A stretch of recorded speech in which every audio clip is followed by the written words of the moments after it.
All right, Kelly, thank you so much. And every Sunday, Pat Sullivan from Sullivan Hardware and Garden gives us great advice for do-it-yourself home improvements. Today, he talks about home safety and what you can do to your house to keep you and your loved ones safe.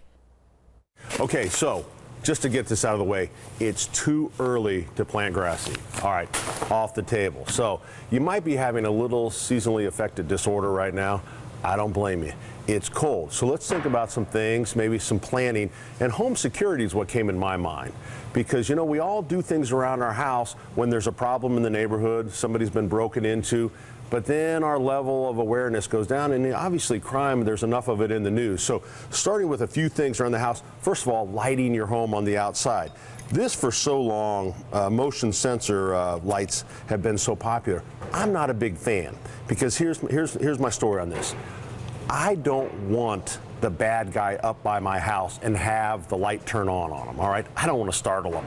I don't want him up there at all. So what I would rather do is have a regular floodlight and just have it on all night long. Now you think, wow, Pat, that wastes so much electricity. You know what? With a CFL or an LED bulb, I mean, this is 20 watts, this is 12 watts. It can't cost that much for your safety. Then during the day, either turn it off, have a timer inside, or you can put a wire motion sensor into it, or here's one that just screws in, and then you put the flood bulb in it. Simple enough, but leave it on all night. Leave you should have floods outside. It should look like a prison yard. All right, maybe that's extreme, but it should be lit up. You know, again, I'm not a fan of the motion. I don't want to startle a bad guy.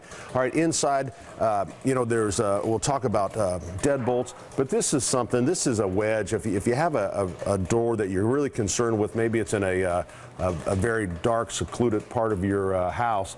This actually wedges on the floor, and you wedge this right underneath the knob, and so that can't. So maybe a little extreme.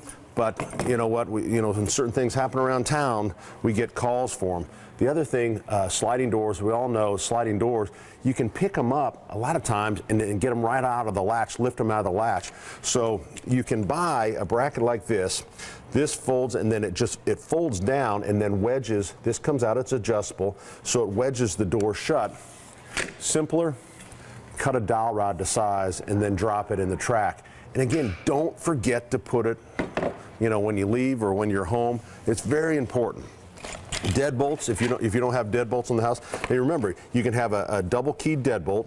A double keyed deadbolt is so that if there's a window in the door, if someone can stand on the outside, break the glass and reach in and unlock it, you want a double cylinder deadbolt.